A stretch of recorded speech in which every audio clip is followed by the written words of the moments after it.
Compañeros, amigos, camaradas, correligionarios, es la primera vez que convocamos a un filósofo en la Comisión de Filosofía, y esta aclaración vale porque no es la primera vez que convocamos un investigador para que nos brinde su conocimiento como para enriquecernos. Y para decir quién es, esta vez voy a leerlo, porque tenemos que saber ante quién estamos, porque como es un filósofo, es de perfil bajo. No estoy diciendo que sea petizo, es de perfil bajo. Entonces,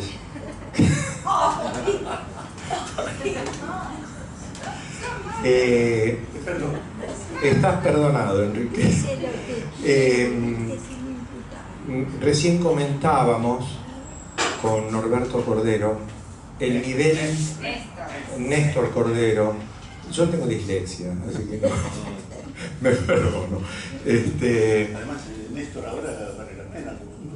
Néstor es, sí, un nombre. Sí, epónimo. Yo repito.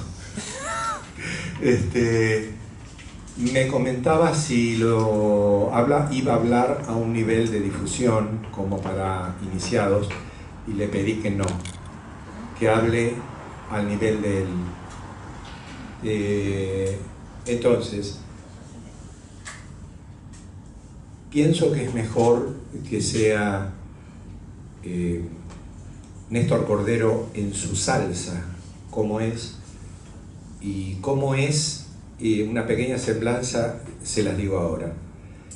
Egresado de la UBA, doctor en Filosofía y Letras 1973, radicado en Francia desde 1979, después de haber obtenido 2 doctorados de la Universidad de París La Sorbona, 1971 y 1994, es profesor emérito de Filosofía Antigua en la Universidad de Rennes, especializado en filosofía griega, especialmente en la traducción manuscrita de los textos originales, la tradición manuscrita de los textos originales. Es autor de más de 40 artículos de su especialidad y de la traducción al español y al francés del Sofista de Platón. Es autor de 3 libros sobre Parménides.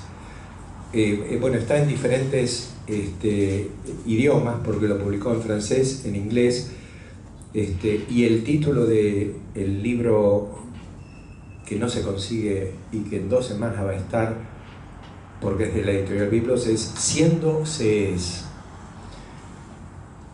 Que lo publica en diferentes países. También está el libro, tuvo también a su cargo la dirección del trabajo colectivo Ontología et Dialogue, hommage à Pierre Aubenc. Que bien parler moi français. Publicó La Invención de la Filosofía, una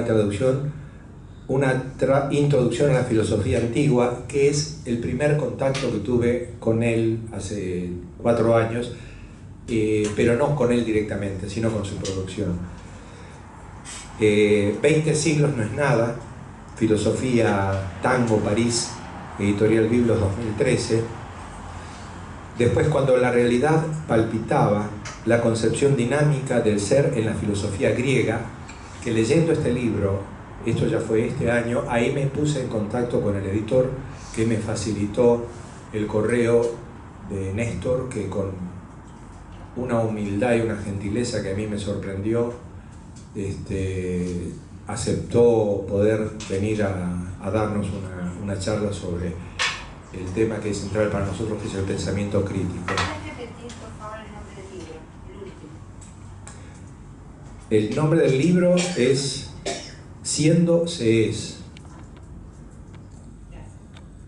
y es de editorial Biblos, y no se consigue en ningún lado porque busqué en diferentes librerías y está reagotado. Está por reeditarse con correcciones. Es sobre Parménides nada más ese libro. Sí, Y en Biblos dijeron que en 2 semanas lo tiene, pero yo hablé un mes, también me dijeron 2 semanas. Bueno,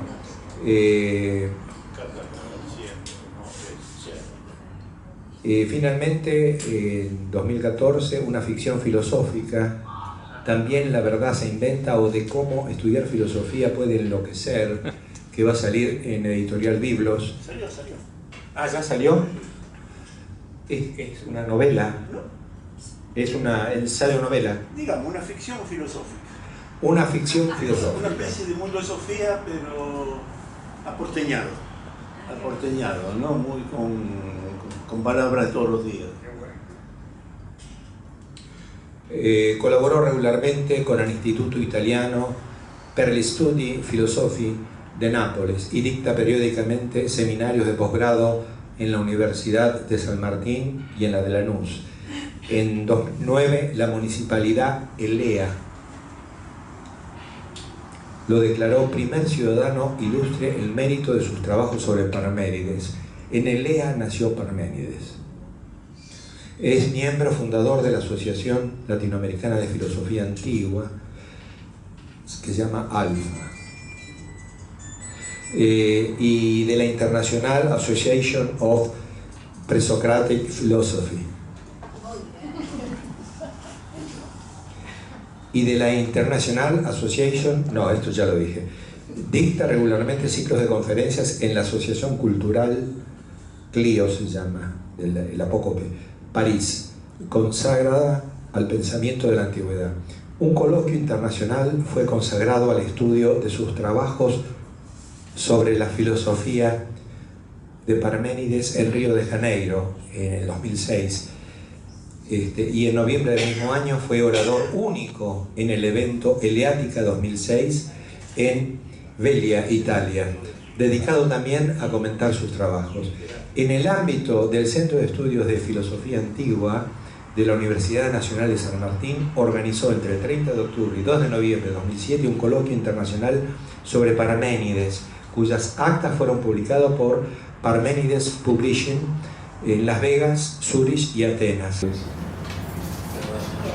Enrique, tenía entonces. Bueno, además está decir que me siento muy honrado de participar de este encuentro de Carta Abierta y agradezco de todo corazón al que hizo de intermediario, hay que decir, entre París y Buenos Aires, que fue Osvaldo Ortenberg.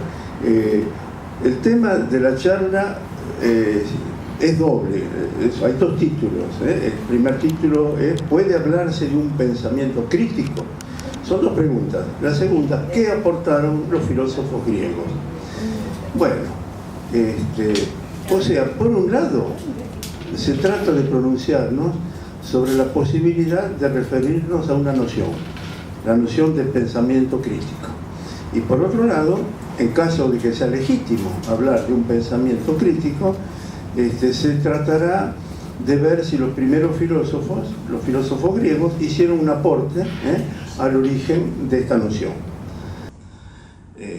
Debo aclarar desde ya que la inclusión de esta segunda parte, la que se refiere a los filósofos griegos, fue casi una imposición que yo me permití transmitir a Osvaldo, porque ocurre que no soy experto en pensamiento crítico.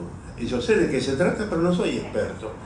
En cambio, desde que era estudiante, y hay testigos acá en la sala, me interesé casi exclusivamente, incluso podría decir de una manera obsesiva, en el pensamiento de los filósofos griegos, especialmente de los primeros filósofos griegos.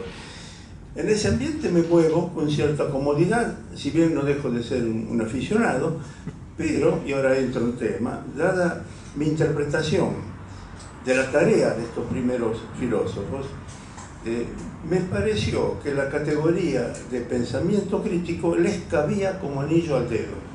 Y por eso, de eso pienso hablar hoy. Comienzo entonces por el comienzo. Respecto de la primera pregunta, ¿puede hablarse de un pensamiento crítico? Un pragmatismo primitivo nos dice que sí. Evidentemente puede hablarse, puede escribirse, hay varios libros consagrados a la cuestión, ustedes mismos en la sección de filosofía se están ocupando de la cuestión, hay debates, e incluso un investigador argentino, Enrique Dussel, tuvo a su cargo la cátedra de pensamiento crítico en la Universidad Autónoma de México. Por esta razón, para saber a qué atenernos, y antes de ocuparme de los filósofos griegos, me parece útil presentar una brevísima caracterización de lo que se entiende hoy por pensamiento crítico. Digo hoy porque evidentemente la fórmula puede remitirse ya a Kant, pero hoy se entiende de una manera distinta. Y hablo de una caracterización de lo que puede ser un pensamiento crítico y no de una definición, porque hay varias definiciones posibles, pero como suele ocurrir cuando se encierra un concepto muy rico dentro de una definición, todas las definiciones son parciales. En cambio, una caracterización es más amplia y podemos decir que el pensamiento crítico es una manera especial de pensar cuyo objeto, todo pensamiento tiene un objeto, es un cuerpo de creencias, de doctrinas, de costumbres propios a una época. Este tipo especial de pensamiento pretende examinar de manera crítica los fundamentos de este cuerpo de creencias, su pertinencia, y como consecuencia reforzar o rechazar lo que se dice. Esta manera de pensar está caracterizada por la pregunta ¿por qué tal cosa? Es decir, se trata de encontrar el fundamento de aquello que suele aceptarse sin cuestionamiento previo. Y una vez encontrado ese fundamento, se lo somete a una suerte de test, para evaluar su grado de verdad o de verosimilitud.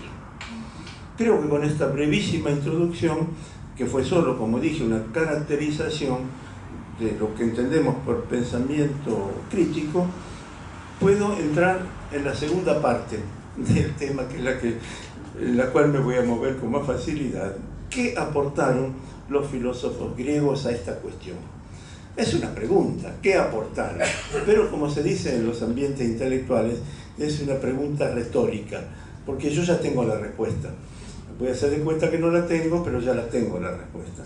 Para mí es un hecho que en su origen, después no sé, más bien creo que no, en su origen la filosofía fue fundamentalmente un pensamiento crítico. O sea, no es que colaboró, fue un pensamiento crítico. Evidentemente voy a intentar demostrar esta afirmación que acabo de proponer de una manera un poco dogmática, y voy a comenzar por Platón, justamente, con una cita de un diálogo de Platón de la última época, del diálogo El Sofista. En la página 242, el protagonista del diálogo, y como ustedes saben no es Sócrates, es un extranjero, Sócrates escucha pero no interviene, dice que el protagonista, sí, y ahora cito, para saber qué son las cosas hay que examinar en primer lugar las opiniones que ahora nos parecen evidentes, para ver si no es a causa de cierta oscuridad nuestra que las juzgamos adecuadas.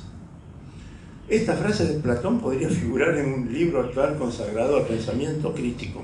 Repito, observar las opiniones que ahora nos parecen evidentes.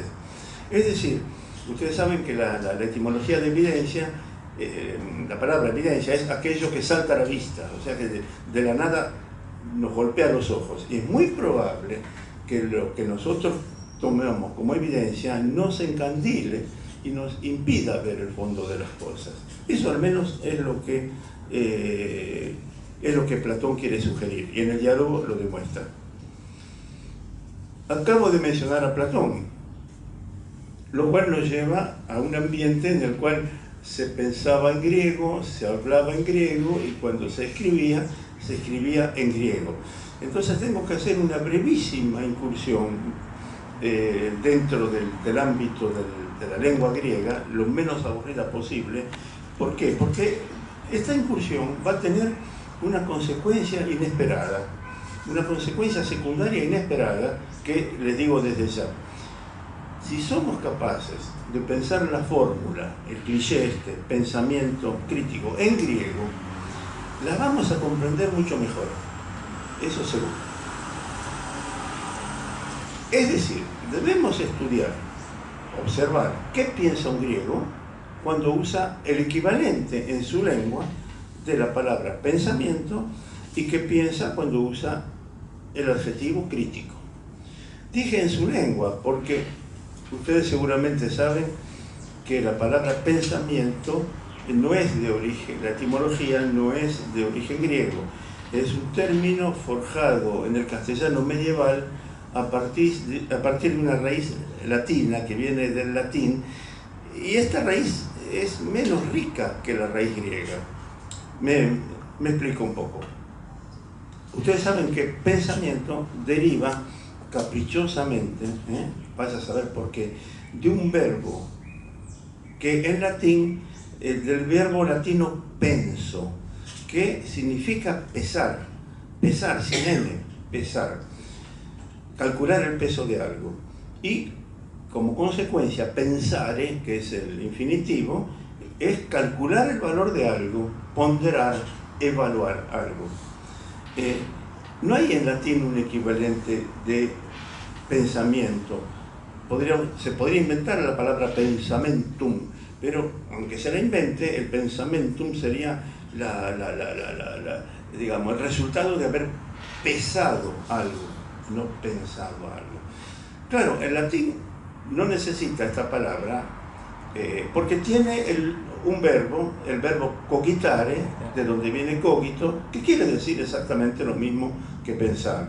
O sea, pero no pasa, la etimología de cogito no pasa a nuestra palabra pensamiento.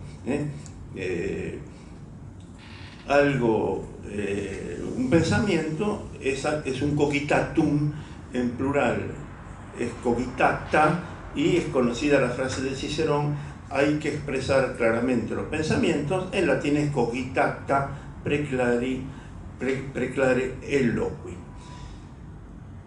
La ventaja del término equivalente en griego, porque no tiene nada que ver ni con pensamiento ni con cogitare, es que aclara cuál es el órgano que piensa, la facultad que piensa, el responsable del pensamiento. En castellano esto funcionaría si habláramos de razonamiento, que nos remite a razón, pero pensamiento no nos remite exactamente a lo mismo. En griego, ¿cuál es la palabra para pensamiento? Ustedes la saben, la palabra noema. Noema, N-O-E-M-A, transliterada, ¿no? Noema es un sustantivo. Es el resultado de una actividad, el noema. Esta actividad los griegos la llaman noesis. Noesis, como todas las palabras griegas terminan con sis, denota una acción, es la acción de pensar algo. La noesis, el objeto de la noesis es el noema. Pero la noesis es la actividad de ¿qué? De un órgano, del nous, N-O-U-S. O sea, vamos del pensamiento a la actividad, al órgano que piensa. ¿Pero qué es el nous? Acá justamente vemos que la noción pensada en griego es más rica que pensada en español. El nous es la parte superior de la personalidad. Uso la palabra personalidad de una manera abusiva. Los griegos dicen en la parte superior del alma. Pero ustedes saben que cuando un griego habla de alma, habla de psique, y psique no tiene nada que ver con nuestra noción de alma. Psique es la fuente de la vida, en tanto respiración, y además es la sede de los deseos. Es decir, hay funciones distintas en la psique. Algunos filósofos dicen que hay partes distintas, pero el nous es la superior, sea la función superior, sea la parte superior. Es la parte entonces de la psique, ¿no es así?, que nos permite pensar. Y yo hablé de personalidad porque justamente es la que distingue la diferencia entre una persona y otra. Es el nous, es el pensar, la manera de pensar. Dos palabras sobre el adjetivo crítico. Ya hablamos del pensamiento, ahora Veamos crítico. Bueno, crítico es la transliteración letra por letra de la palabra griega, lo único que las dos C de crítico en griego son dos capas, críticos. La palabra es la misma, pero es interesante, y esto también lo saben seguramente, porque está en relación con un verbo, y el verbo significa separar.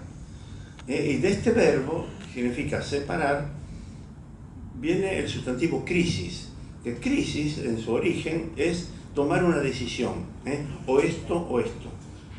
La primera vez que aparece en un texto filosófico, en el poema de Parménides, la palabra figura en esa frase tan conocida que después Shakespeare copió: ser o no ser, se es o no se es. Eso para Parménides es la crisis. Hay que elegir. Usted puede elegir un camino o el otro. Es decir, crisis supone una decisión. O sea que etimológicamente, si tenemos en cuenta la etimología griega, ya esta fórmula supone una evaluación de una cuestión. Y como con el tiempo, una evaluación, digamos así, hecha por la parte superior, si agregamos el sustantivo noema, de la personalidad. Claro, como con el tiempo el resultado de esta evaluación fue negativo, la palabra crítica llegó a tener un sentido, el sentido banal que tiene cuando decimos estamos criticando algo, ¿no es así? Pero en su origen no es forzosamente un término negativo. Bueno, y ahora entro en el punto central, dejamos la lengua, bien, en 3 minutos la abandoné la lengua. ¿Acaso los filósofos griegos hicieron un aporte a esta cuestión? Comienzo con una frase de Aristóteles que ustedes conocen, una fórmula. Aristóteles habla de los primeros que filosofaron. En el libro Alfa de la Metafísica no usa la palabra filósofo, usa el verbo filosofar, los primeros que filosofaron. Como sabemos, los primeros que filosofaron eran extraños personajes, ya científicos o técnicos, matemáticos, astrónomos, musicólogos, geómetras, que en determinado momento, y ahora vamos a ver grosso modo cuándo, comenzaron a mirar, a observar la realidad, o sea, todo. Cuando un griego habla de la realidad, habla de la physis, y la physis es la totalidad de las cosas. Comenzaron a observar la realidad a partir de una perspectiva diferente de la que cada uno tenía en su disciplina, porque eran astrónomos, músicos, matemáticos. Es decir, cuando a un astrónomo, un astro, ya no le interesó como una bola de fuego que se pasea por el cielo, sino como una cosa, la palabra cosa la tengo entre comillas, ustedes no la ven, pero la sienten, como una cosa, y entonces cuando el matemático se vio la necesidad de explicar qué es esa cosa, ya abandona su astronomía. El astrónomo se convierte en otra cosa, en algo que en un siglo después se llamó un filósofo. No olvidemos que cosa, en general, en griego, ustedes saben que en griego hay varias palabras para cosas particulares, pero para la palabra cosa en general, los griegos usan nada menos que el participio presente del verbo ser, lo que podríamos traducir por ente. Ya en la lengua y la filosofía no tiene nada que ver. Cuando un griego habla de una cosa que no es ni esto, ni esto, ni esto, sino en general, usa el participio presente del verbo ser, on, o-n, on. O sea, ya la lengua encara la realidad como compuesta por entes, y basta que un filósofo se haya preguntado ¿por qué hay entes?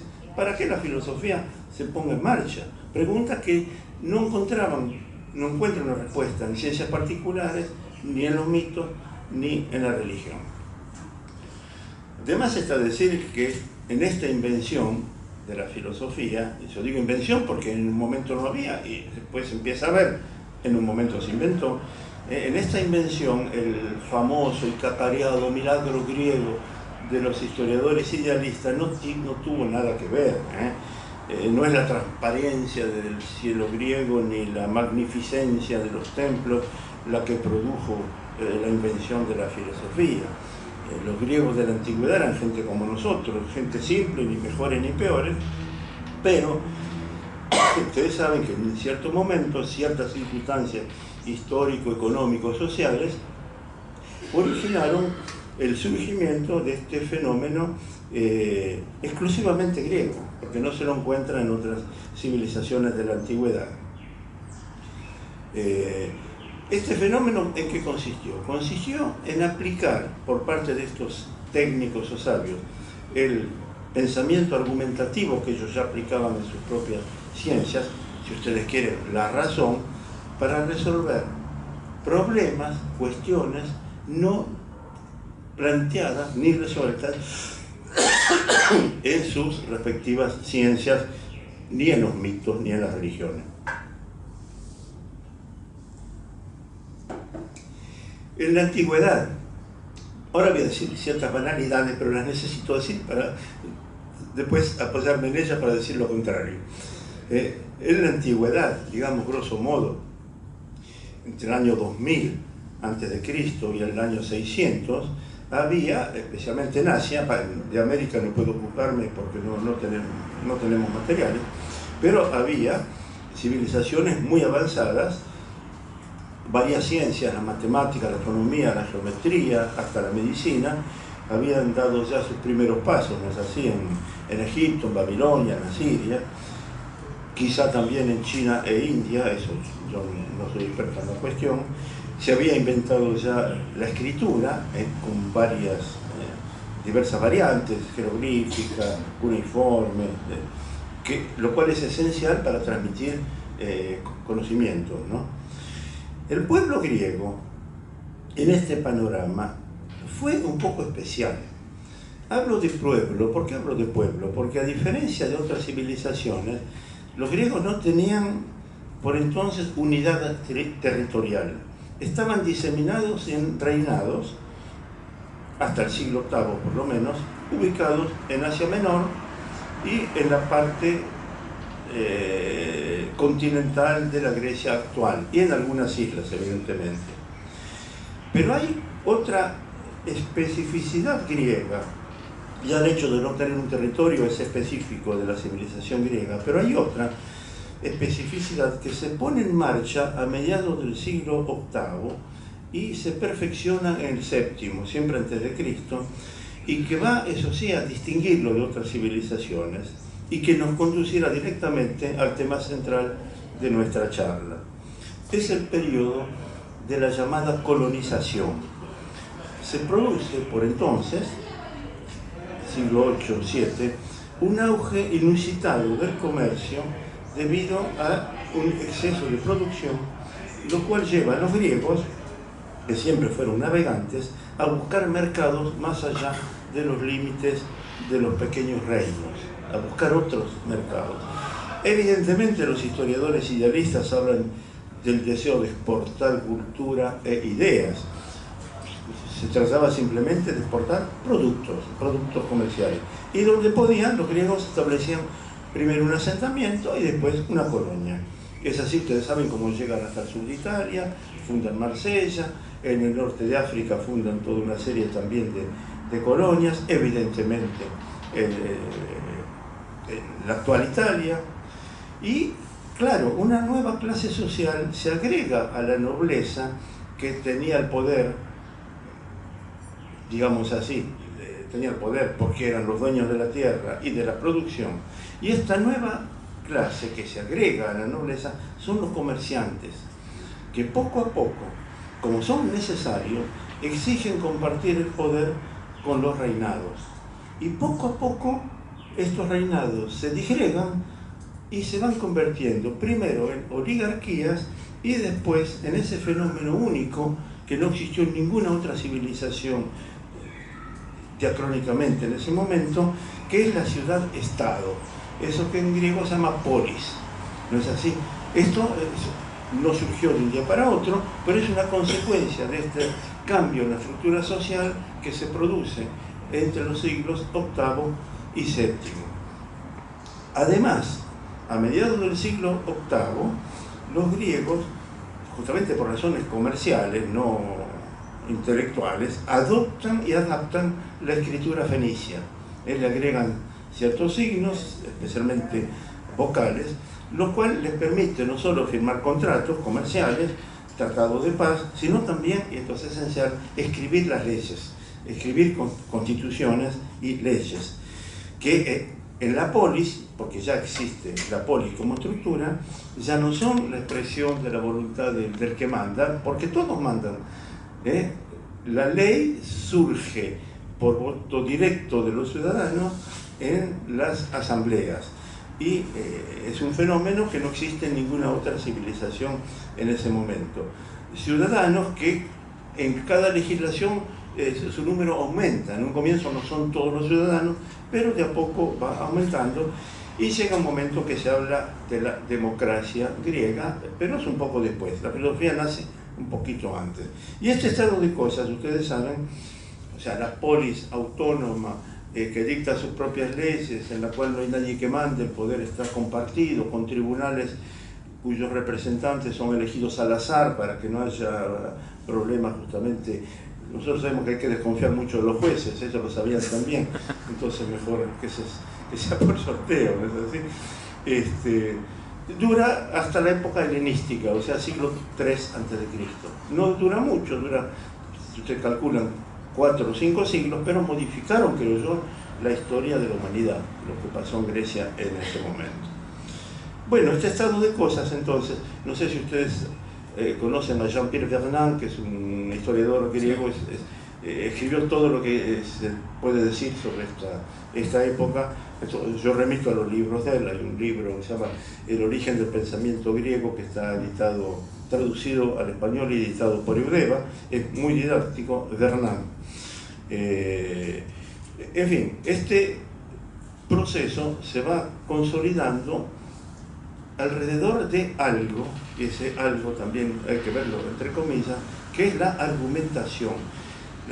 La palabra, y ahora uso una frase de Jean-Pierre Vernant, la manipulación persuasiva del lenguaje nace en este momento.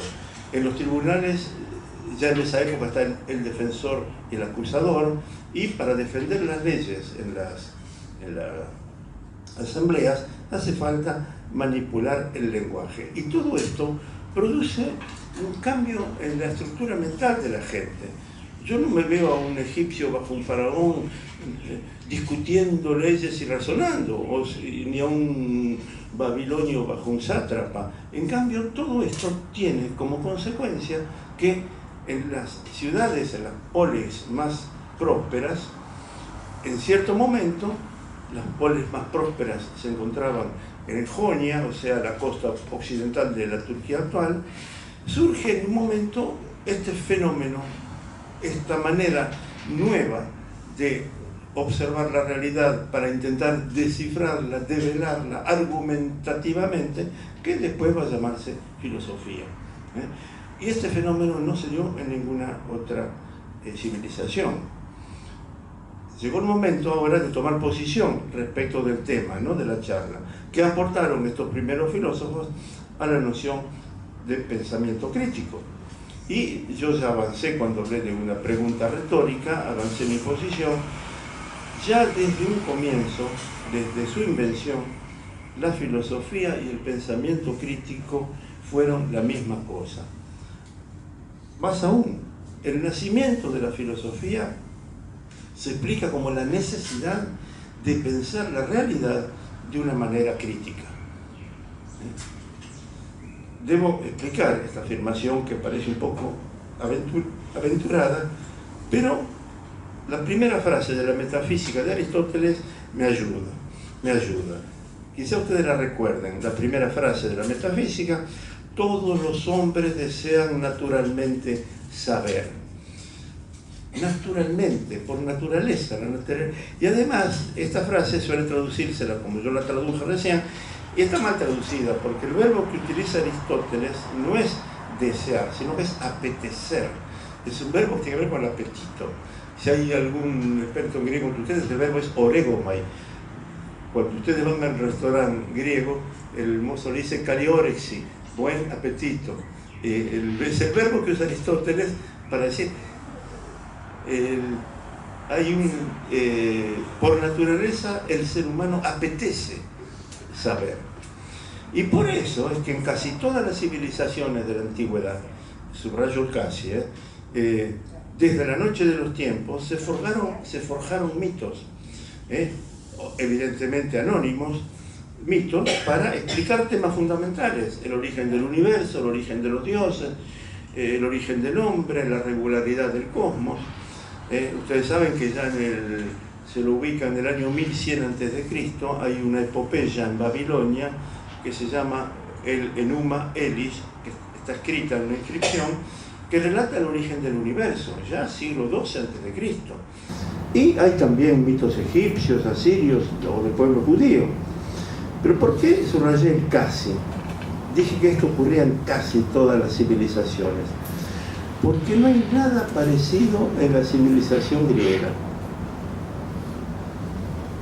En los poemas homéricos, Ilíada, Odisea, que comenzaron a escribir, si ustedes saben, más o menos en la misma época del Enuma Elish, en el siglo XII, los poemas homéricos se escribieron durante 4 siglos, progresivamente, se fueron agregando cantos, y después a lo mejor vino un escriba que se llamó Homero y lo puso en orden, pero el autor no pudo haber sido Homero. Comienzan a escribir, a elaborarse los poemas enseguida después de la guerra de Troya, y la guerra de Troya se ubica en el año 1150. Entonces, en el mismo momento en que en otras civilizaciones hay mitos que explican el origen del universo, el origen de los dioses, el origen del cosmos, en los poemas homéricos no hay nada de eso. En los poemas homéricos no hay el más mínimo mito, no hay ningún mito. Hay dioses por todos lados, evidentemente, dioses que se aman, que se pelean, que hacen cosas que mejor no repetir delante de mi audiencia selecta.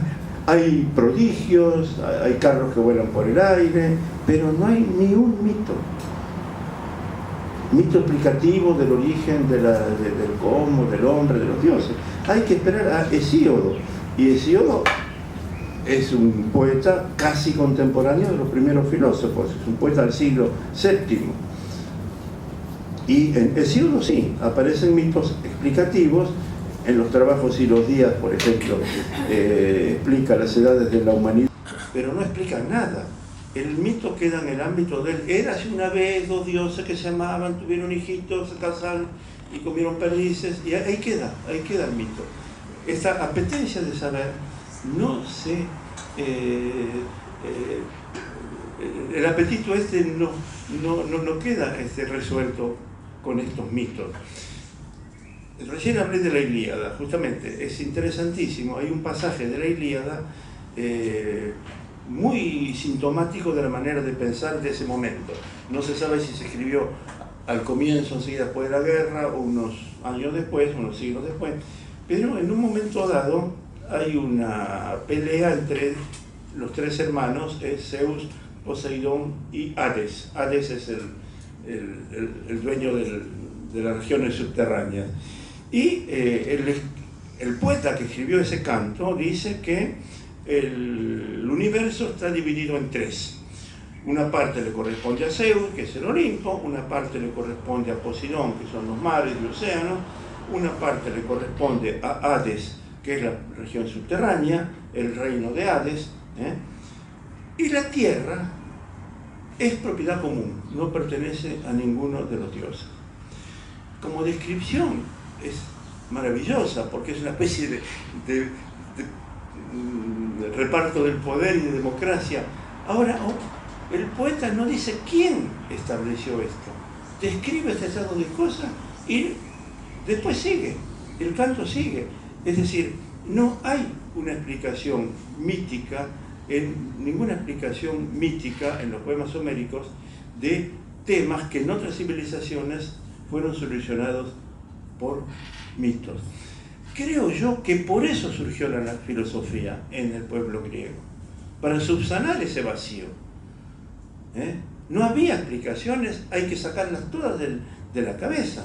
Y justamente para fundamentar estas explicaciones se debe observar críticamente la realidad, porque evidentemente se sabe lo que en otras civilizaciones se dice sobre el origen del mundo, pero a los griegos no les convence todo esto. Hay que comenzar a pensar. Y Anaximandro, que es casi el primer filósofo, en la lista de los filósofos figura como segundo. Todo esto es un poco modificable, pero en todo caso Anaximandro es un filósofo de comienzos del siglo VI y tiene la ventaja para nosotros, digamos casi un milagro, esto sí que es un milagro griego, 5 líneas que él escribió hace 26 siglos llegaron hasta nosotros, auténticas, porque fueron copiadas y copiadas y copiadas y comentadas, pero hay 5 líneas. O sea, el primer libro de filosofía que conservamos tiene solo 5 líneas y es ya un tratado de filosofía. Es enorme lo que dice Anaximandro en esas 5 líneas. Justamente lo que Anaximandro dice en estas 5 líneas es que las cosas, todas las cosas, deben mantener entre sí una relación de justicia. Y si alguna comete injusticia, debe repararla dentro del tiempo, no más allá. En el tribunal del tiempo, dice. Todo eso en 4 líneas. ¿Se dan cuenta que esto supone ya una explicación del orden cósmico? Porque si hay un orden cósmico es porque el equilibrio se respeta. Pero que si a alguno se le ocurre ir más allá de sus límites, como va a decir después Heráclito respecto del Sol, será castigado por la justicia y tendrá que volver a sus medidas. Heráclito viene un poco después de Anaximandro y dice casi exactamente lo mismo que él, con la diferencia de que de Heráclito nos llegó mucho más material. Nos han llegado unas 10 páginas, digamos, de un libro, que es mucho más que las pocas 4 páginas de Anaximandro. Y el caso de Heráclito es interesantísimo, porque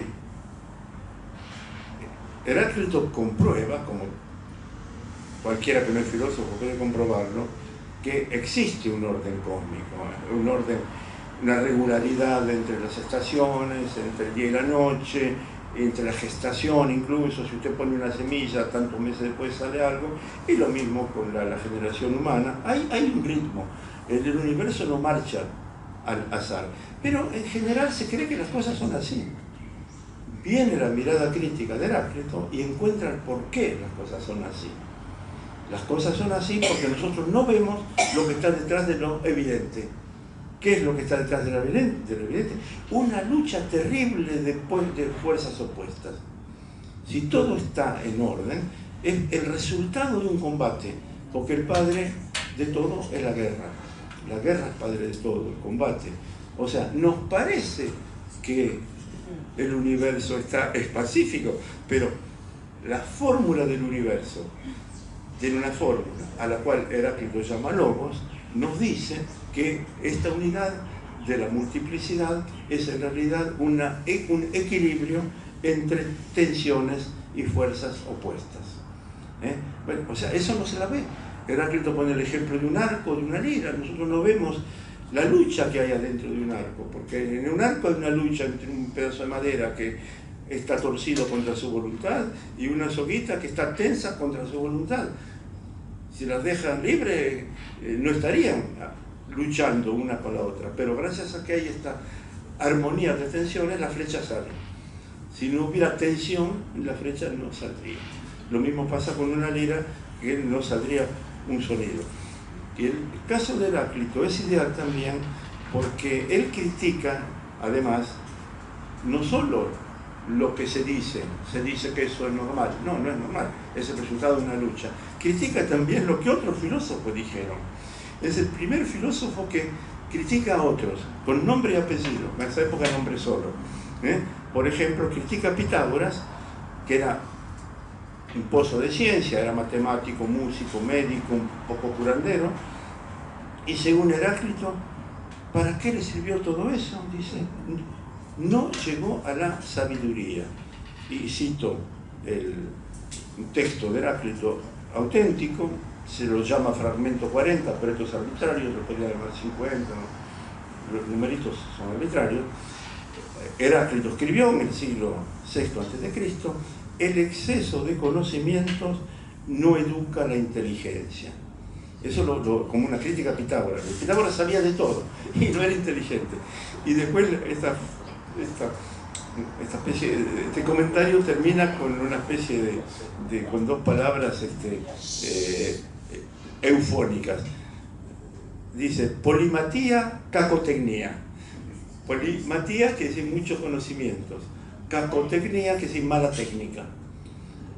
O sea que el aparente sabio no es sabio. Otro texto de Heráclito dice que la persona considerada más famosa, y él habla sin nombrarlo de Homero, o porque Homero era el que había educado a todos los griegos, Homero, los poemas homéricos, la persona más famosa solo conocen opiniones, no van al fondo de las cosas. Y refiriéndose a su propia filosofía, Heráclito no era muy modesto, dice que quienes no escuchan su mensaje, y ahí utiliza la palabra logos con doble sentido, el discurso es un logos que contiene un logos, o sea, es un discurso que contiene una fórmula del universo, dice, son ignorantes y dormidos, y termina diciendo, peor para ellos, a pesar suyo, también los dormidos forman parte del ritmo cósmico. O sea, si esto no es un pensamiento crítico, yo no sé, ¿no? Bueno, y su casi contemporáneo Parménides casi contemporáneo de Heráclito, dirá exactamente lo mismo. Ustedes saben que esa oposición Heráclito-Parménides que leemos en Wikipedia y en todos lados es un invento de Platón. Platón hace un chiste en un diálogo que los historiadores ya de la antigüedad tomaron en serio y los oponen. Cuando Platón está haciendo un chiste, Platón está didácticamente dividiendo a escuelas filosóficas. Bueno, es un poco largo explicar esto. A lo mejor en otra conferencia, otro año, podemos hablar de la pseudo-oposición Heráclito-Parménides. Pero, en todo caso, Parménides va a llegar a la misma conclusión que Heráclito, si bien la filosofía es un poco distinta, solo que sí se opuesta a la de Heráclito, es distinta. Ustedes saben que la característica de la filosofía de Parménides consistió en ir más allá de aquello que habían estudiado los otros filósofos. Los primeros filósofos eran estudiosos de la física, de la naturaleza, o sea, de todo. Ríos, montañas, ser humano, alma, sentimiento, dioses, todo lo que merece ser calificado de ente, de algo que está existente, eso forma parte de la física y eso hay que estudiarlo. Y el pensamiento de Parménides es un poco más fundamental, porque para Parménides, quienes estudiaron la física, los filósofos anteriores, supusieron que la física existe y hay que descifrarla. Como dice la palabra griega verdad, la palabra griega para verdad es develamiento, descubrimiento. Como está la física ahí, hay que descubrirla. Pero ningún filósofo, dice Parménides, se preguntó ¿por qué hay realidad? La estudiaron sin preguntarse por qué hay realidad. Y él responde, hay realidad porque hay ser. Entonces yo me quedo en este paso previo y la filosofía de Parménides es una analítica del hecho de ser. Y fíjense que hasta la lengua griega les da razón, porque si yo les dije que la lengua griega llama entes a las cosas, ente es el participio presente del verbo ser. Si no hubiera verbo ser, no habría entes, gramaticalmente. Ontológicamente, si no hubiera el hecho de ser, no habría cosas que son.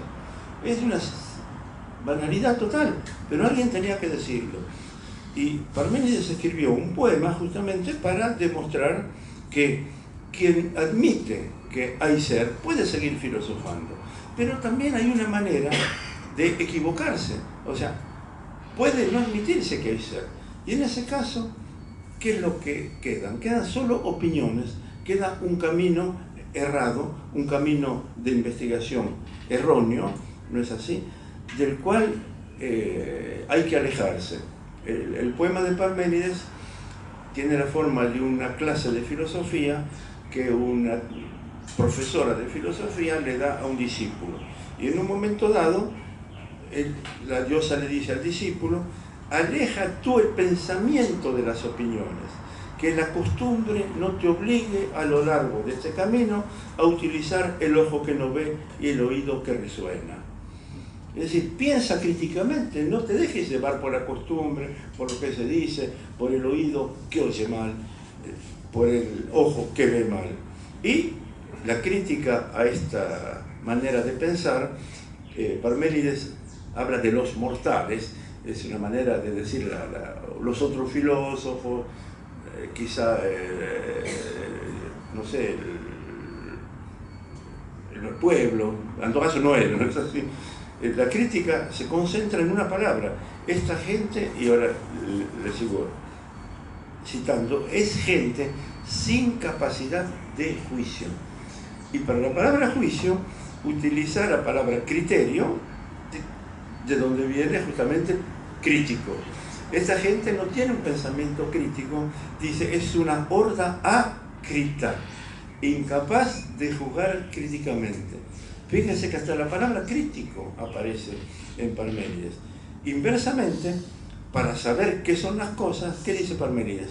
Hay que juzgar críticamente, usa el verbo krinein, de donde viene crisis y crítico, hay que juzgar entonces críticamente con la inteligencia, dice con el logos. Logos es una palabra que tiene muchos sentidos.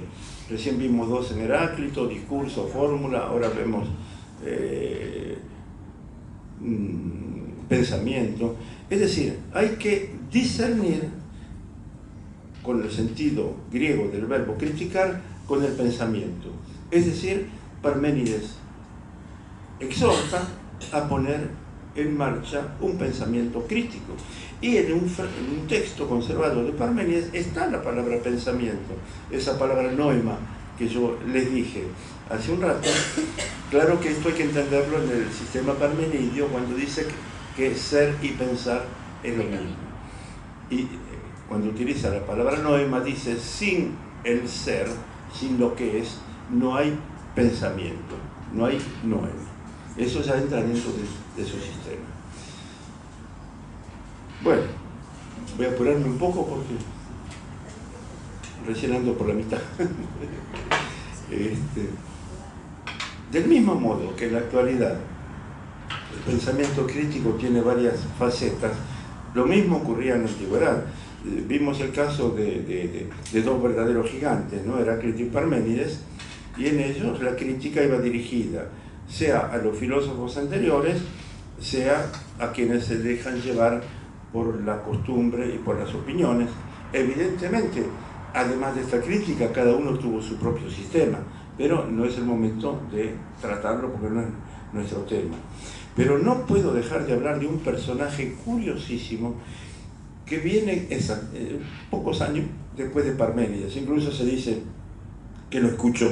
Si lo escuchó, porque cohabitaron en la misma ciudad. Es un filósofo extraño porque no tuvo un sistema propio y lo que podemos llamar su filosofía es una serie de argumentos, es la presentación de una serie de argumentos que se oponen justamente al presupuesto básico de la filosofía. O sea, este señor, cuyo nombre va a venir enseguida, analizó críticamente a los otros filósofos. ¿Cuál es el supuesto básico para un filósofo? Sea para Heráclito, Parménides u otros. Bueno, el supuesto básico implícito es el siguiente: si ellos creen que pensando pueden captar la realidad de las cosas, es porque las cosas, la realidad es racional. La misma razón que yo tengo me permite captar la racionalidad de las cosas. Muchos siglos después, Hegel dirá que todo lo real es racional y todo lo racional es real. Y bien, el filósofo del cual voy a hablar, llevó un pensamiento crítico al extremo, a un nivel extremo, porque demostró que la realidad no puede ser captada por el pensamiento. ¿Y por qué? Porque la realidad es irracional. Quienes creen que la realidad puede racionalizarse se basan en opiniones. Nosotros lo creemos también. Opinión en griego es doxa. Este filósofo propuso afirmaciones que van contra la opinión común. Ustedes saben, la palabra contra en griego es para. Este señor propuso paradojas, y es Zenón de Elea. Ustedes lo veían venir. Hay muchos Zenones. Es este enigmático personaje que elaboró paradojas, es decir, pensamientos críticos respecto de lo que se cree habitualmente. Evidentemente no puedo ocuparme de las paradojas de Zenón porque son apasionantes, pero basta con decir que Zenón critica lo que nos parece más real, más evidente, que son, las sensaciones. ¿Quién puede negar que sentimos? Nos parece evidente. Y, más que nada, el movimiento. ¿Qué nos parece más evidente que el movimiento? Y para criticar el movimiento, Zenón critica los fundamentos del movimiento, que son el espacio y el tiempo. En todo movimiento se realiza en el espacio y en el tiempo. Pero, justamente, lo terrible es que Zenón demuestra con argumentos que hasta Bertrand Russell dijo que son irrefutables, que espacio y tiempo son impensables.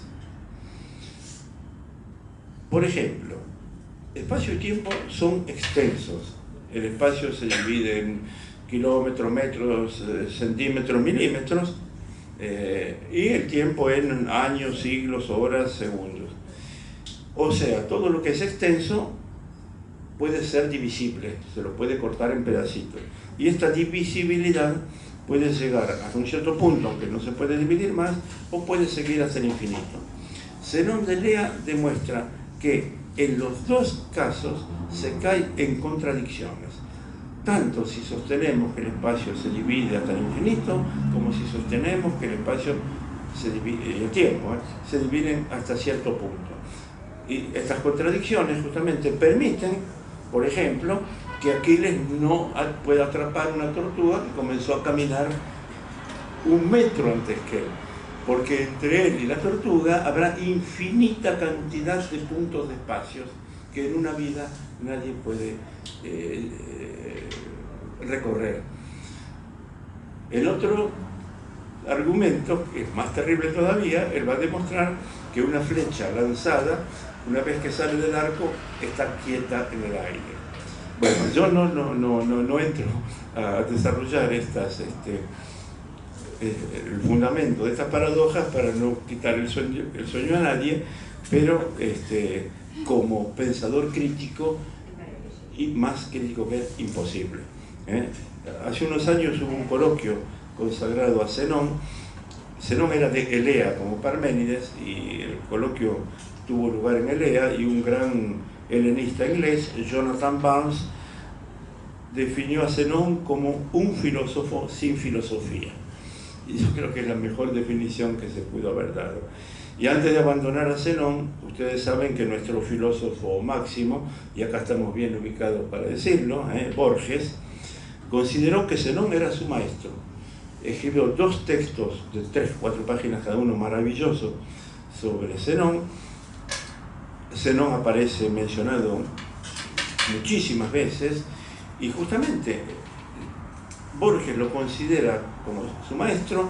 Él dice: él me ayudó a forjar una concepción de la realidad en la cual espacio y tiempo no jueguen ningún rol, una realidad irreal. ¿Por qué? Porque si espacio y tiempo condicionan la realidad, estamos destinados a desaparecer. Y ustedes conocen el último verso de Límites: espacio, tiempo y Borges ya me dejan. O sea, al estar atados al espacio y el tiempo, no somos inmortales, que es lo que a Borges le gustaría, ¿no? Bueno, hasta acá nos ocupamos de 3 o 4 filósofos, todos de este periodo llamado presocrático. ¿Y por qué? Porque me parece que ya eran pensadores críticos, o si a ustedes les parece que mi punto de vista es un poco exagerado, pensadores, en todo caso, que observaron críticamente la filosofía de otros o la realidad. Ahora, si seguimos nuestra búsqueda según un orden cronológico, llegamos a mediados del siglo V, unos 20 años después de Zenón, y ahí sí hay un movimiento que propuso un nuevo modo de filosofar, y lo propuso como una crítica despiadada de la filosofía anterior. Y recién el genio de Platón, que vino después de este verdadero terremoto o tsunami, pudo poner las cosas en su lugar. Ustedes ven que me voy a referir 2 palabras apenas a la sofística, ¿no? La sofística fue un fenómeno ateniense, ustedes saben. Si bien solo 2 sofistas fueron atenienses, Critias y Antifonte, los demás eran personajes importantes, cada uno en sus ciudades, que se desplazaron a Atenas a mediados del siglo V, porque Atenas había llegado a ser una especie de ciudad madre, de metrópoli, ¿no? Metrópolis.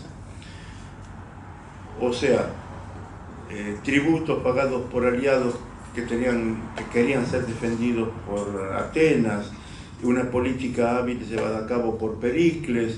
Todo eso hizo de Atenas una especie de meca pagana que atrajo a los intelectuales del mundo griego. Y como las constituciones cada vez más democráticas daban voz y voto en la asamblea a un número cada vez mayor de gente, estos personajes inteligentísimos se ofrecieron, ustedes saben, como maestros de retórica para enseñar al pueblo, digamos, a quienes estaban interesados en que se apoyen las leyes que ellos proponían, a razonar. Un gran investigador de la filosofía griega, Werner Jäger, dice que fueron los primeros educadores, es decir, los antepasados de los profesores de filosofía, que hasta inventaron el sueldo, porque se hacían pagar, por suerte, ¿no? Ahora bien, dado el tipo de enseñanza generalista que tenían que poner en práctica los sofistas,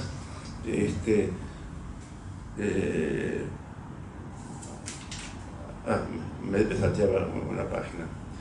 Dado el tipo de enseñanza generalística, todos estos filósofos fueron relativistas. ¿Qué quiere decir relativista? Los filósofos anteriores consideraban, como dijimos recién, que las cosas tenían, digamos así, un logos, una racionalidad, un fundamento, un ser permanente, cambiante o no cambiante, eso no importa, y que el filósofo era capaz de detectarlo. Los sofistas sostienen exactamente lo contrario, ¿no es así? Sostienen que no hay nada más allá de la apariencia del fenómeno y que en ese caso el único criterio para la realidad de las cosas es la sensación, y como cada uno tiene sus propias sensaciones, ustedes conocen la fórmula de Protágoras, cada hombre es el criterio de todas las cosas. O sea, no puede haber un criterio. Y hay otro texto de Protágoras que es menos citado, pero que es muy importante. Él, en este otro texto, ustedes saben que de esta gente se conservan solo pasajes, ¿no? Se perdieron las obras completas. En ese otro texto dice que respecto de cada cosa podemos detectar su logos, pero otra persona puede detectar un logos opuesto. O sea, si cada cosa es capaz de susceptible de ser explicada de 2 maneras diferentes, es porque no puede ser explicada de ninguna manera. O sea, más que relativismo, estamos casi ante un nihilismo, y el nihilismo se hace evidente en el otro gran sofista, que es Gorgias. Ustedes saben que en un tratado que queda de Gorgias, él destruye la filosofía tradicional diciendo, fíjense las 3 frases: nada existe, Si algo existe, no es pensable. Si algo es pensable, no es comunicable por un discurso. O sea, más nihilismo, más exagerado, imposible. Bueno, me parece que ha llegado el momento de comenzar a terminar esta larga charla. Todo tiene un comienzo hasta un epílogo.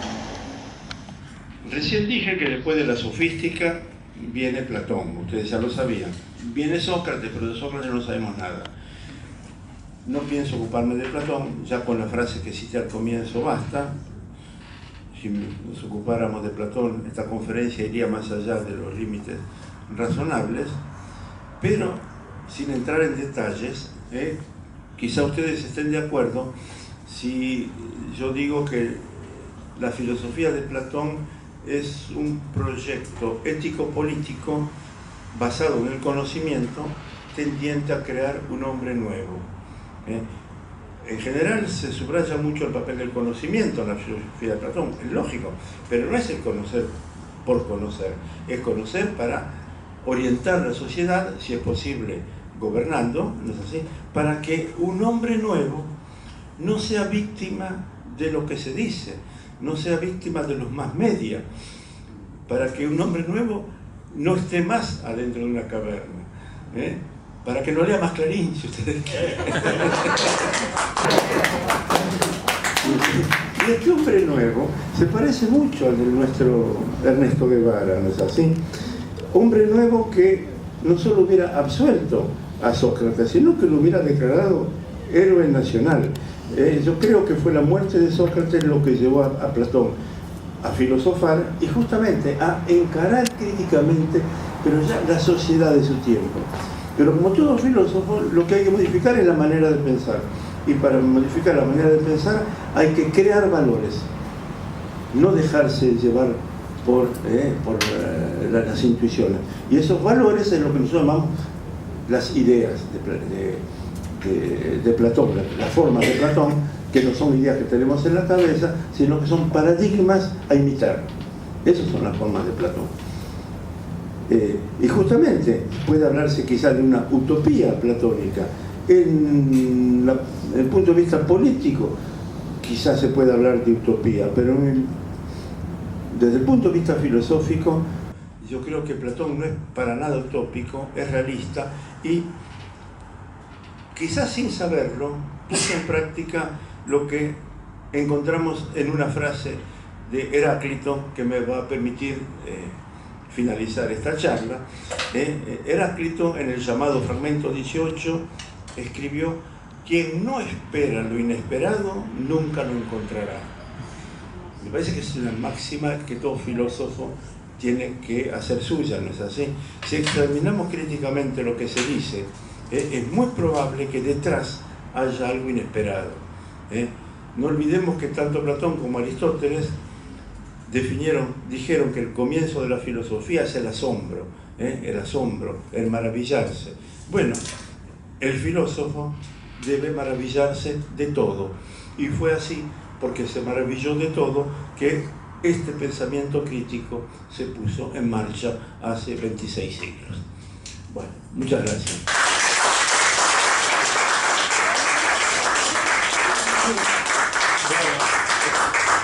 Estamos todos asombrados. Bueno, ahora un vaso de cicuta. No, yo no.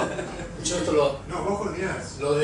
lo democratizamos, o sea, yo voy dando el micrófono, es lo único que me cabe. No, hay otro. Hay uno móvil. Hay un Vos móvil. tenés. Ah, no, entonces dáselo a él y el móvil lo usemos nosotros. No. Suerte. Hola, ahora. Ahí sí, perfecto. Bueno, este es para usted, para que conteste la pregunta. Sí, sí puedo. Si puede. A ver.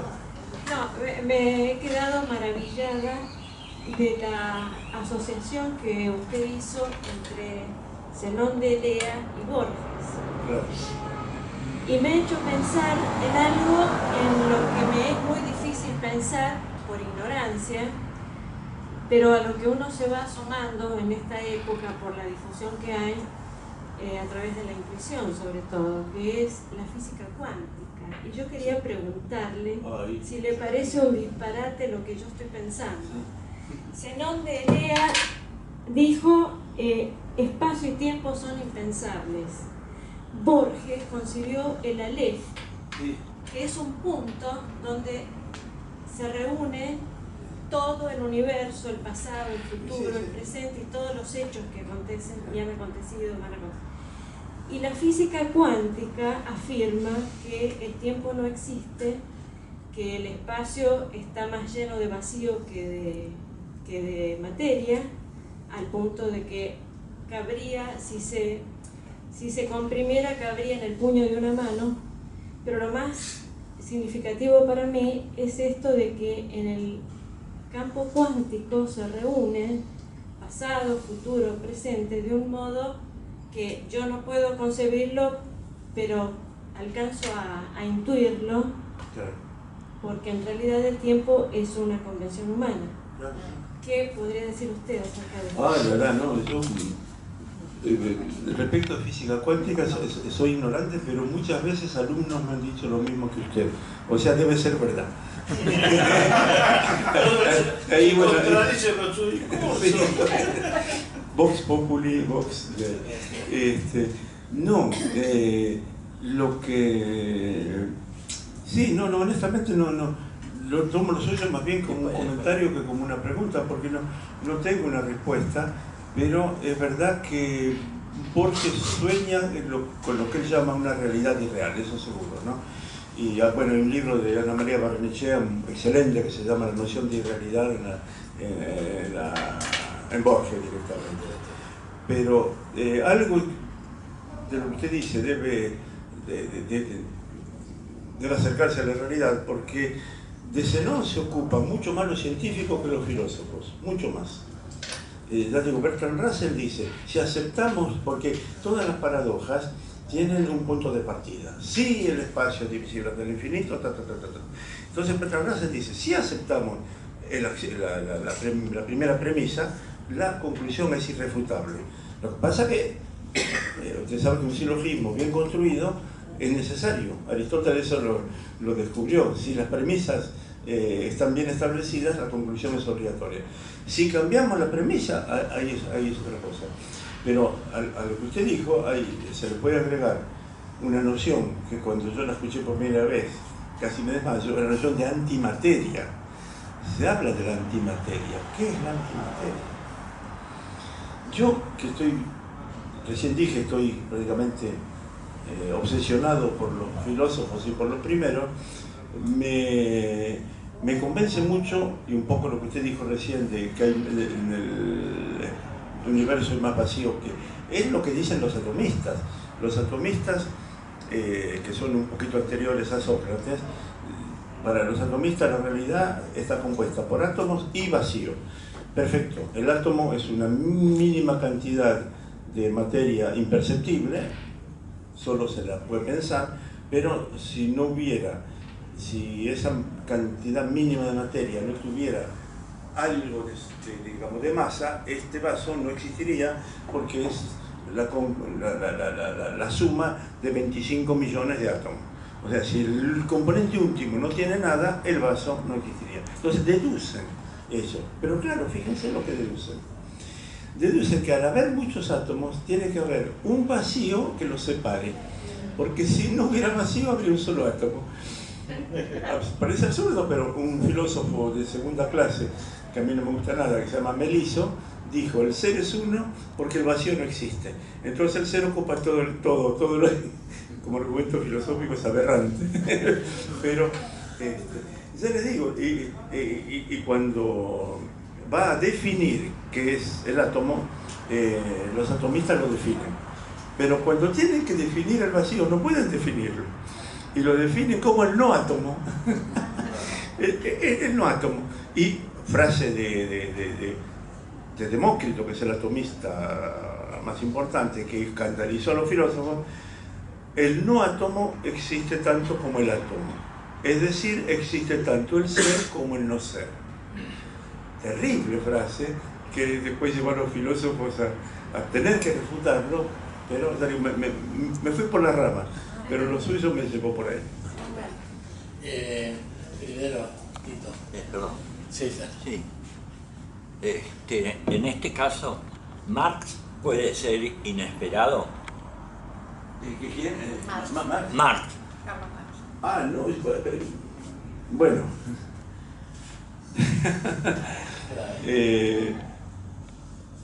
Yo creo que el título de mi pseudonovela es También la verdad se inventa. Yo, haciendo una paráfrasis, diría también la realidad se inventa. Y si Marx no existe, habría que inventarlo, me parece. Es decir, recuerde uno de los escritos de mayo 68 en París: sé realista, pide lo imposible. Claro. Y que les dije de Heráclito, estaba escrito también en la Sorbona. El que no espera lo inesperado nunca lo encontrará. En fin, yo creo que la realidad, y eso se demuestra todos los días. No sé, fíjese Fidel, creó algo nuevo que todavía existe, de la nada, ¿no? En fin, no respondí demasiado, pero como expresión de deseo me gustaría. Néstor. A ver. No, Norberto, Néstor. ¿Te arrepentiste de haberme invitado? ¿Te arrepentiste de haberme invitado? No me lo digas. Primero, pienso que diste un curso. No es una charla.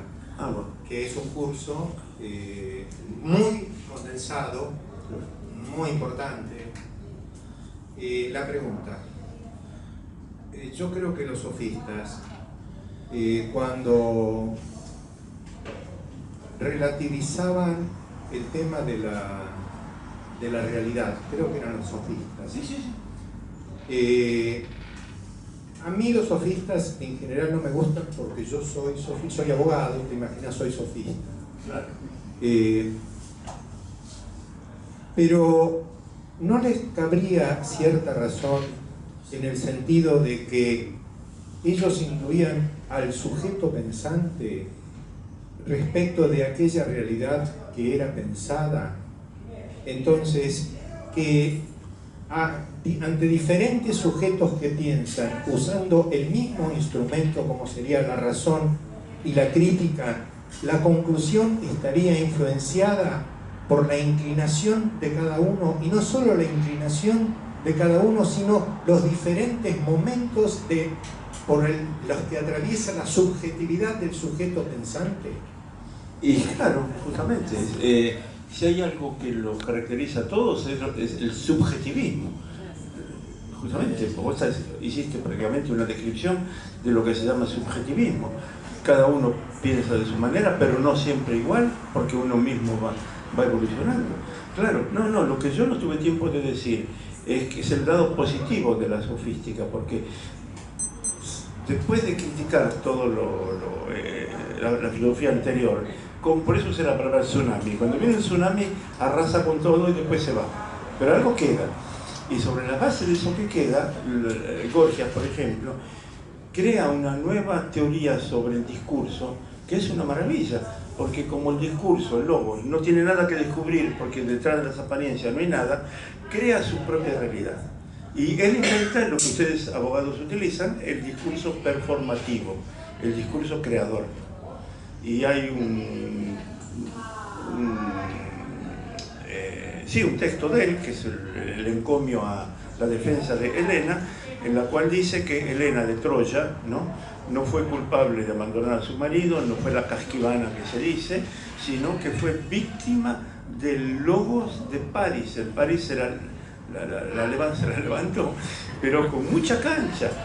¿Por qué? Porque el logos es una droga que con un cuerpo pequeñísimo es un gran tirano, que estoy citando casi entre comillas, que es capaz de embrujar, de convencer y de engañar. Y entonces París utilizó su dominio del logos para convencerla de que deje a su marido. Entonces el discurso termina y nos sentemos a Elena y condenemos a Logos como culpable. Y al final, después punto, la frase siguiente: yo escribí este discurso para defender a Elena y para divertirme. Eso dice Borges. Es increíble, es como de una modernidad.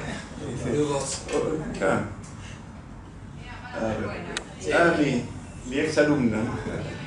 Tu ex alumna, te quería agradecer, Néstor. La verdad que estoy emocionada porque después de 40 años encontrarte y... Más viejo, sí. Decirlo. No, pero además todo lo que sabes y todo lo que sabes de la realidad mundana que nos haces convivir con ella, que eso creo que es lo más importante.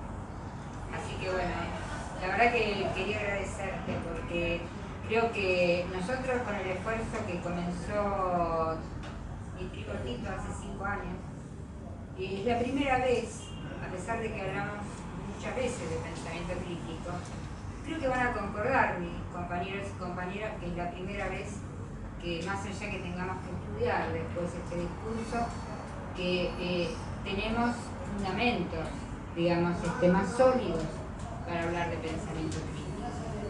Yo no soy la más, quizás, como yo soy una enamorada de los presocráticos también y de la filosofía antigua, pero creo que aún los que no están enamorados de ellos, si lo releen, vamos a encontrar ahí el suficiente material.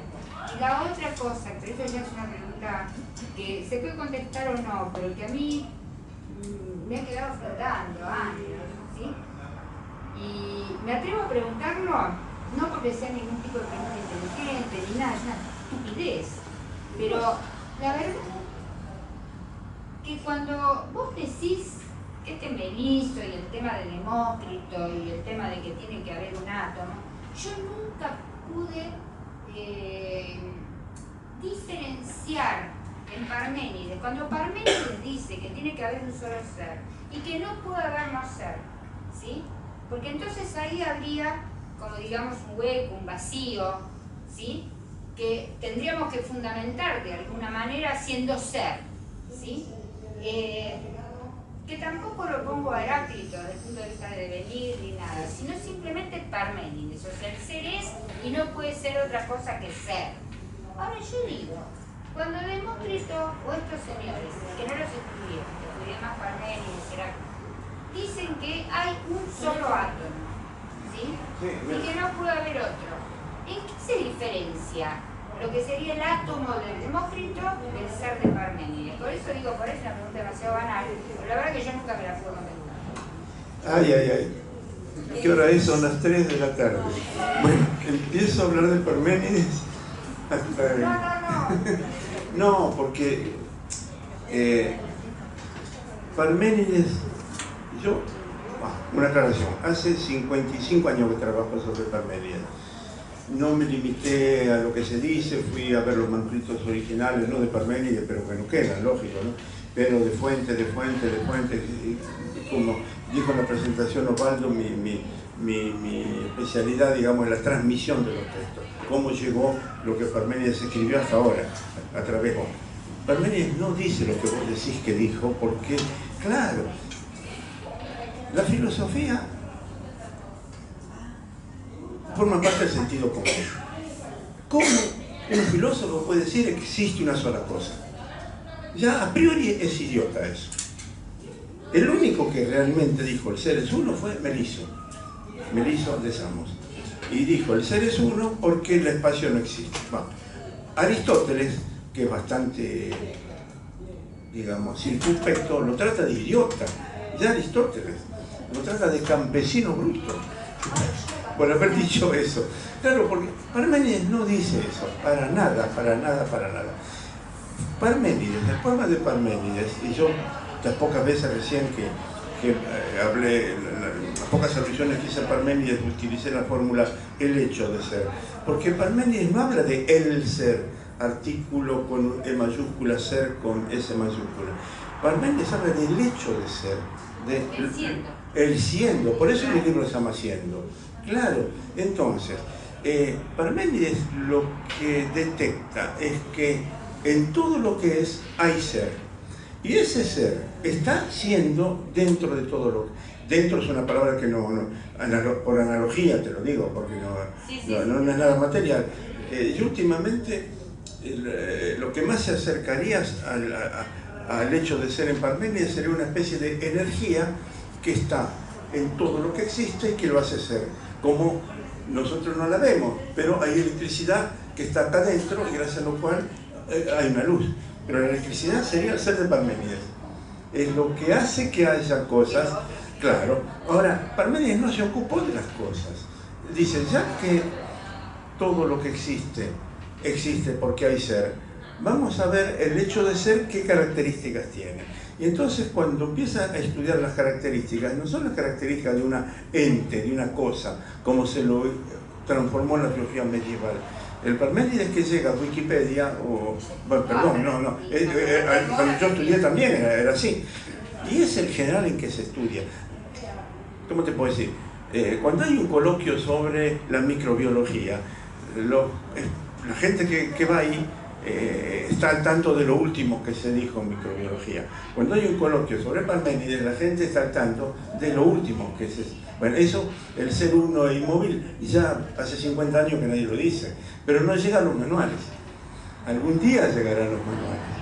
No sé, yo por ejemplo en ese libro de introducción que a vos te gustó, La invención de la filosofía, presento en 10 páginas un Parménides que no tiene nada que ver con el tradicional. Y convence porque es más lógico que una persona como él, que era médico además. ¿Se imagina un médico que viene a un paciente y le dice, usted no existe porque el ser es uno? No. O sea, el hecho de ser, que es una especie de fuerza, no pudo comenzar nunca porque los griegos no admiten la noción de nada y si hubiese comenzado antes no había nada. Entonces, no es eterna tampoco, es permanentemente presente. Era ayer, es hoy, será mañana el hecho de ser. Y el hecho de ser es único, no uno. Hay una sola manera de ser. Por eso dice el fragmento 8, ¿se es o no se es? Listo. No se puede ser a media. Yo esto lo puedo poner o así o así. Pero si lo pongo así se va a caer. No hay tercera. Una vez una alumna me dijo, claro, como cuando uno queda embarazada, o queda o no queda. Claro, son situaciones que no hay gris. Entre blanco y negro hay gris. Entre ser y no ser, o se es o no se es. Y entonces Parménides lo que hace es una analítica de las propiedades, las características que tiene el hecho de ser. Es uniforme, es como la masa de una esfera redonda, no es una esfera redonda. ¿Cómo? No, como una esfera bien redonda. Claro, como la masa de la esfera, para que la esfera sea bien redonda, la masa tiene que ser homogénea. Si dentro de una esfera hay regiones que tienen densidad diferente, la esfera va a tener arrugas. Pero si la masa es homogénea, la esfera está bien hecha. Eso, el hecho de ser es homogéneo. No hay más ser en este vaso que en esta carpeta. Hay la misma. El hecho de ser está en los dos. Eso es Parménides, que es mucho más rico que ese Parménides del ser uno inmóvil. Además, inmóvil no es la palabra que usa, él usa la palabra incambiable. O sea, el hecho de ser no cambia, porque si cambiara, le faltaría algo. Y si le faltaría algo, eso que le falta al ser sería no ser. Es muy coherente. Y no es que diga el ser es, el no ser no es. Parménides dice, hay, y no hay. O sea, hay. ¿Qué es hay? Bueno, usted llénese ahí con lo que quiera. Dioses, estrellas, desde el momento que usted las puede racionalizar y pensar, hay ser en eso.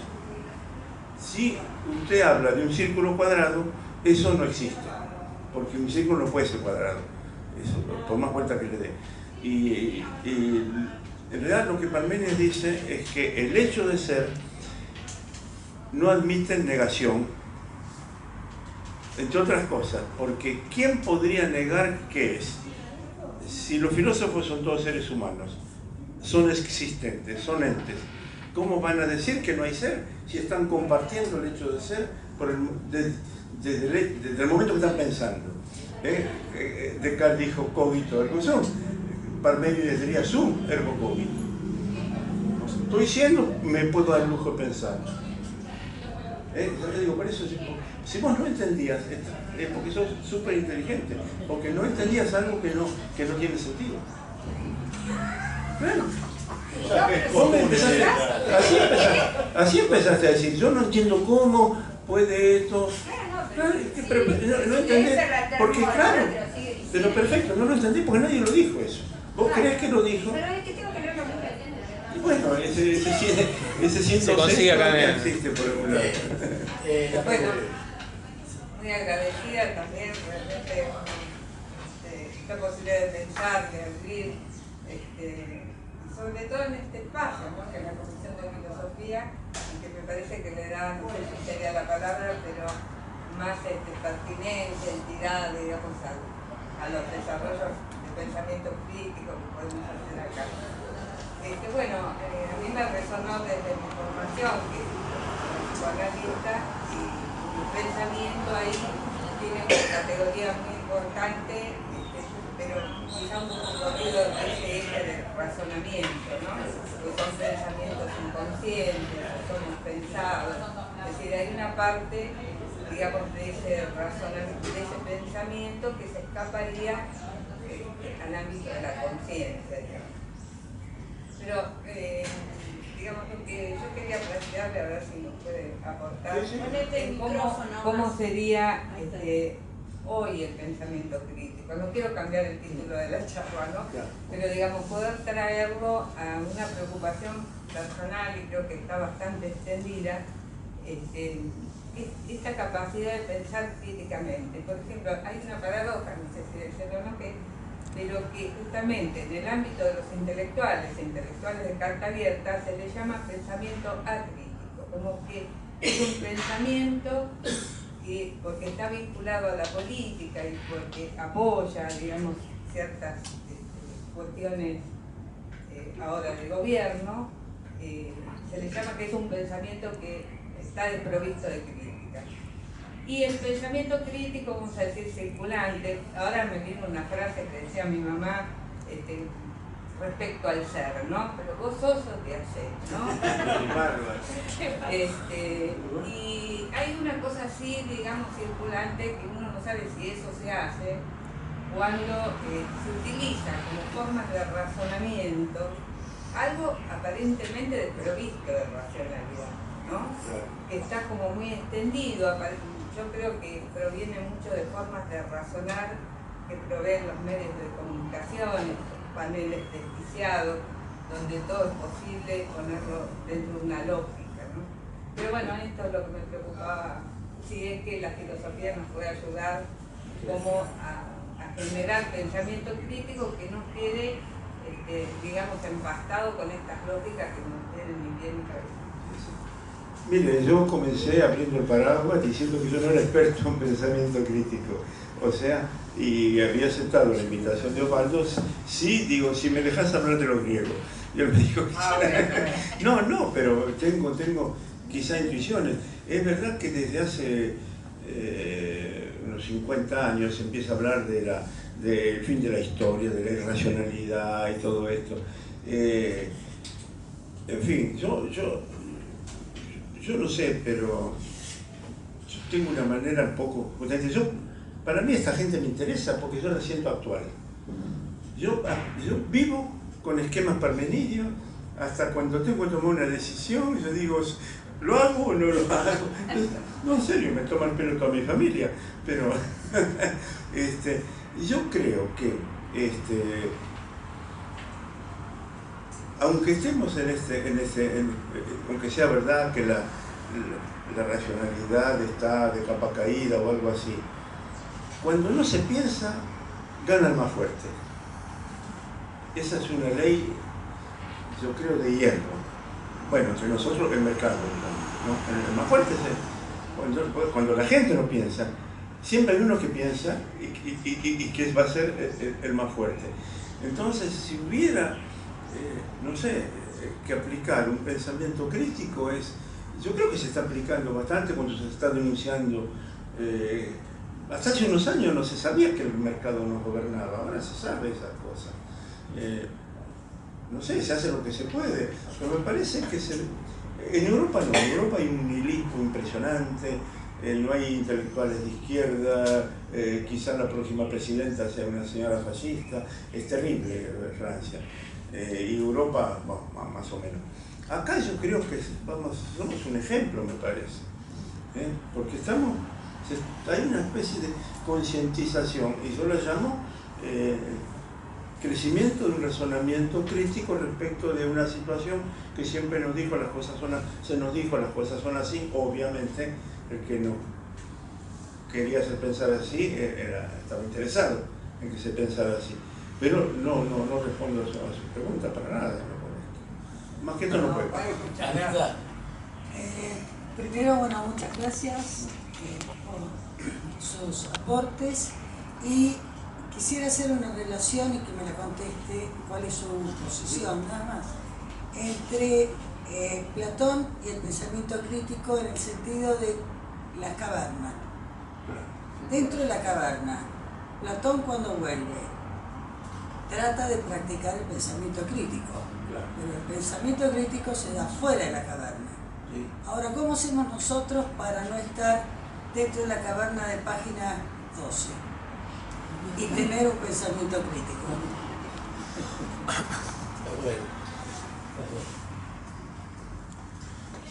Ay, no sé porque yo leo página 2. A ver. La respuesta podría ser la siguiente, digamos así. Supongamos entonces que hay dos cavernas. Está la caverna Clarín y la caverna página 2. Vamos. Yo iría al fundamento de cada caverna, es decir, al que está pasando las imágenes. Es decir, porque la caverna es eso, Sí. En un deseo, en una intención y en una convicción de que ganaremos las elecciones. ¿Ah, sí? Perdón, no se dice deseo, se dice apetencia. Yo lamentablemente voté la primera vuelta, pero vuelvo el domingo que viene, hasta me voy a perder el debate. No sé si esto son preguntas, comentarios o qué. Por un lado, digamos, yo repensé en función de lo que, de una posición más bien de filosofía científica, aunque psicoanalista, me he planteado muchas veces con el tema de que para poder descubrir es una forma distinta de decirlo, hay que saber asombrarse, ¿no? Si una de las cosas que a mí me parece que perturba nuestra forma de pensamiento es la necesidad, más que el deseo, de producir cosas garantizadas. Garantizadas. Que el producto de lo que hacemos tenga garantías. Lo digo en el sentido de que yo me planteo lo del pensamiento, y en particular del pensamiento crítico, más bien desde una posición dialéctica. Yo diría que Stalin se comió el neoliberalismo. Por otra parte, digamos, el tema de la realidad, la verdad y todo eso, ¿no?, que siempre es un tema tan meneado, yo me planteo, digamos, la cuestión básica de que uno tiene que partir de la base que las cosas existan aunque uno no hable de ellas. Esto es un tema bastante difícil, ¿no es cierto? Y además es encantador para aquellos que piensan que más que formación hace falta información. Y digamos entonces, en un tercer lugar, por decirlo así, yo me decía que el otro cuidado que hay que tener es con la polisemia. Porque esto que se discutía aquí, si átomo es lo opuesto a vacío, a mí me parece que tiene o es conceptual desde el punto de vista de la física, o se convierte en una discusión polisémica acerca de qué es qué. Pero digamos, lo del pensamiento crítico yo lo pienso más en una metodología de pensar, que creo que es la dialéctica, a la cual no estamos ni acostumbrados ni enseñados. Pensaba en lo de los manuales acerca de que todos los conocimientos que nosotros estamos viendo a partir de un pensamiento heterodoxo en economía, está siendo dicho de que no se enseña en ningún lado y lleva a que, digamos, no se aprenda nada, ¿no? Y lo mismo me pregunto yo respecto a formas de pensar, cómo podríamos introducir formas de pensar donde podría empezar, abandonemos la idea de una garantía en lo que pensamos y en segunda instancia abandonemos el problema de si lo que pensamos es representativo de la realidad material o no, que en general siempre trae la duda de que algo así como la realidad material no existe o como es un criterio de opinión no importa. Gracias. Sí, bueno, lo suyo usted tiene razón, pues es un comentario más que nada. No, yo no, yo comprendo más o menos, ¿no? El universo de su discurso, digamos, hablemos así. Pero usted hizo hincapié en la garantía, si entendí bien, de la necesidad, que yo no sé si usted está a favor o en contra, de garantizar el conocimiento que uno está exponiendo. ¿Cuál sería la garantía? No estaba hablando de la exposición para nada. Estaba hablando de la producción. De la producción, claro. Digamos, hay una necesidad bastante poco consciente de estar seguro que lo que uno produce viene con garantías, claro. En realidad ya no es dialéctico, es neoliberal. No, ahora no entiendo. Sí, no, mire, no tengo, honestamente no tengo nada que decir. No, pero lo entendí mejor sin micrófono que con micrófono. Eso demuestra ya que la técnica a veces es negativa. ¿Alguna pregunta más, Chico? Gran aplauso, entonces.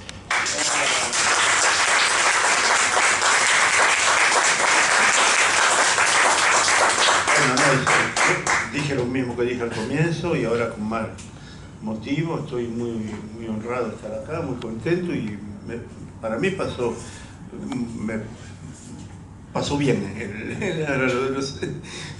Yo me sentí muy bien, para eso es lo más importante. Muchas gracias.